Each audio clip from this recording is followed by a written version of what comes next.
Hey everyone, I've been absent for a bit, but let's continue with the second part of the coffee trilogy. This book was purchased over a year ago to continually better my coffee know-how. To the viewer of the video, I prefer not to presume, but you most likely have a taste for coffee, can't imagine starting your day without a cup of coffee, know who James Hoffman is, or by some presumed miracle of chance against the odds, is a relatively newcomer to the coffee scene. Such a wonder-filled novice would wonder why coffee isn't coffee, but referred to as pour-over, French press, espresso, latte, mocha pot, Turkish mud coffee, etc. James's book, The World Atlas of Coffee, does cover these coffee types and more. Unpresumed viewers might have also stumbled upon James's channel, and a few minutes into one of his videos might have been left with the impression of being even more confused, now becoming aware of how unaware they were regarding the subject of coffee, ranging from the coffee beans,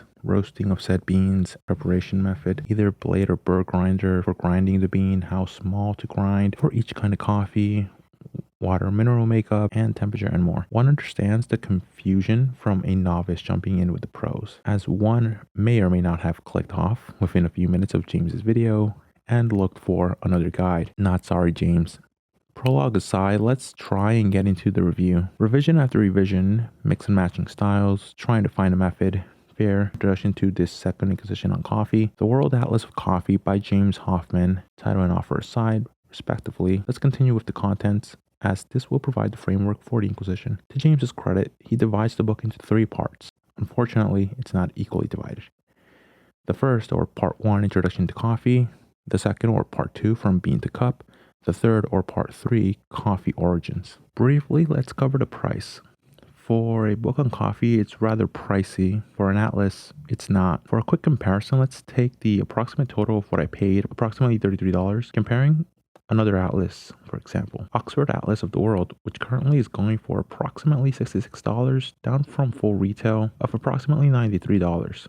A purported spoiler, James's atlas is too narrative and inconsistent in its format to be considered an atlas. Either the lack of detail or too much detail, depending on the subject, does not hold up in the referential aspect of what an atlas is to be for. Essentially, this book is just a tad lacking in the presentation of the information and a bit of information on some subjects to be worthy of its title and just a bit of its price. A broader comparison would be Nathan Mirago's Modernist Cuisine, but those come in volumes and are much more consistent in format and information.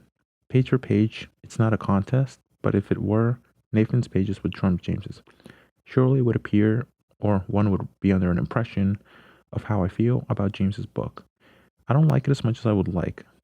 Atlas in the title isn't exactly doing the book a favor, given it would suggest tables and geography maps. Part 1, Introduction to Coffee, explains how coffee has never been better than today, lengthening how each middleman is praising the product of the last. An interesting statistic is given: 12.5 million people depend on coffee for their livelihood. Coffee industry from commodity to specialty. The commodity of coffee is on the other end of the spectrum from the specialty. The specialty is science and do this and that because of the chemistry. This is another debate in some communities. Science will take any mystery out of things.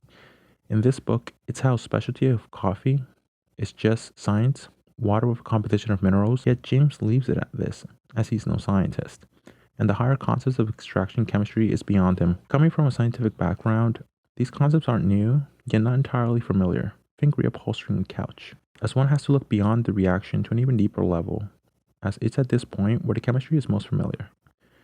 Science in consumption isn't anything new. Just think back over a decade with Nathan Mirago's Modernist Cuisine, as it shook up the average home cook's pantry, with it diving into gastronomy, or as we more commonly say in the US, the food science, and how to scientifically achieve a great steak for one, keeping it at this temperature, and if one's stove can even get that hot, which leads into the limiting factor, equipment, as even a slow scientist could probably tell you. Better or more often, pricier equipment is needed to achieve Nathan's gastronomic marvel, masterpiece, pure food. Before I get carried away stroking Nathan's book, I'll bring it back around to James's book on coffee. After James makes a mild distinction between commodity coffee and specialty coffee, he goes into the fairly beginner-friendly intro to coffee beans with Arabica and Robusta, as you'll probably be drinking coffee that comes from Arabica if you're in the US at least. As Robusta is too bitter And if coffee wasn't already an acquired taste for people, then Robusta coffee is another acquired taste. This stemming from Caffea arabica, making up most of the coffee grown in the tropics, where most of our coffee is sourced from. I think if people knew the scientific values of how coffee ticks, then less scum markup, as they know how it ticks. My feelings on the middlemen who do the markup are based on how below the poverty line or how much they lowball the farmers in the tropics who go through all the labor to procure them their beans, of which their livelihood also depends. Yet they're not seeing the same yield from their labor. On a lighter, more relevant note, Caffea camphora is a scientific name for Robusta, which mainly grows or is grown in Beijing, Congo, the Democratic Republic of the Congo now. Coffee beans are much more than just these two examples. There's over 120 identifiable species of coffee, each with their own aromas. It's unfortunate because James then follows this up with stating how most of the grown beans from the tropics, so Arabica, will end up as instant coffee. Great, James. Well, that wasn't so good. The next section has a fine title, Genetics of Coffee. Unfortunately, it only half delivers. I thought this was an atlas, not some unorganized journal. The genetics of coffee is another point of contention, as it's an example of how a title can misrepresent what follows it. Some species were crossbred with others to produce finer breeds against this pest. Given the nature of the subject, I was expecting a table, ancestral family tree, lineage about all the breeds. Something resembling the trace, for instance. Yet this is not what was in the book. A paragraph here, some vagueness and perhaps inconsistencies on information of each type of species of coffee bean there. It would give the impression of there not being enough information for each bean to be covered with the same length of data. The atlas portion, the third and final section of the book. Yet I can't help but feel if the title was different, then I probably like this book more.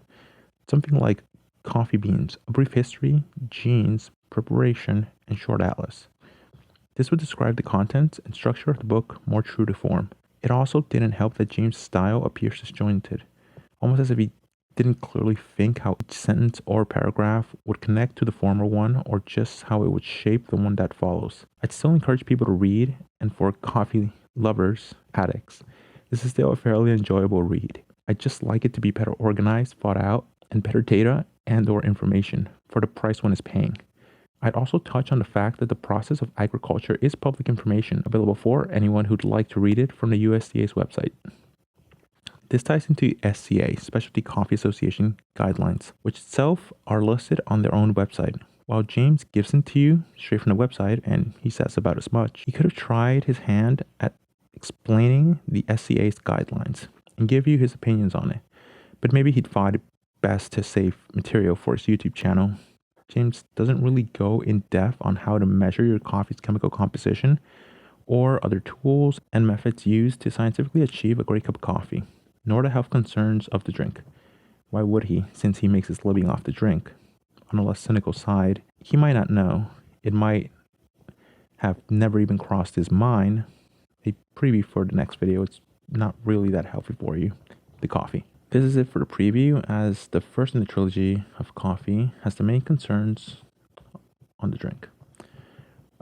Graham Stephan's coffee, or 20-cent coffee. Going back to the review, there are other brew types around the world which are interesting. I just wish he'd gone into further detail. The brewing method on some are lacking clear instruction and seems as if he's doing the bare minimum to pad the book's length. My personal favorite is the vacuum pot, also known as a siphon brewer, an old and entertaining way to make coffee. So says James.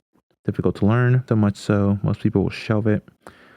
It seems to have first appeared in Germany in the 1830s.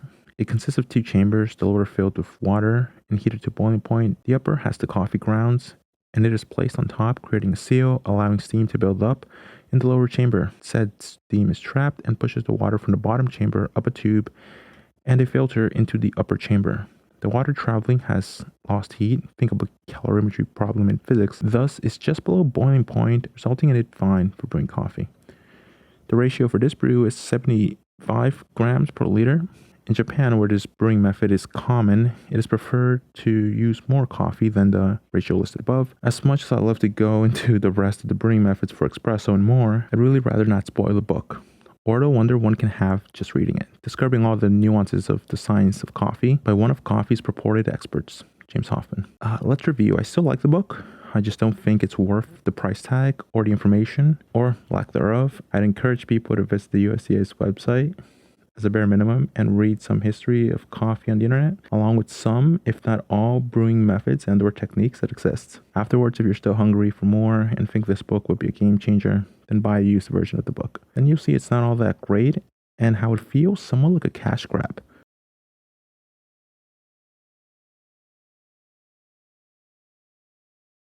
I'm recording under a hefty sweater for the maximum soundness, audiophileness that makes a video. So that more or less sums up my thoughts on James. This is the second time I'm recording this again. This is kind of a cold night. That seems to be the tradition of the channel.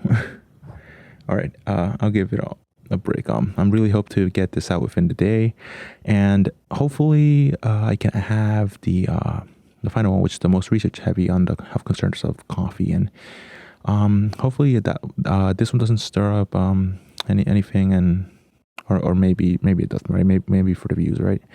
And maybe also the third one, which is going to be the most intensive, right? There's less material than the whole book, but it is quite dense, as they are studies, right? It's a very dense thing. They give you so much information on all those, so that might be an interesting challenge to try and make it digestible for the audience, right?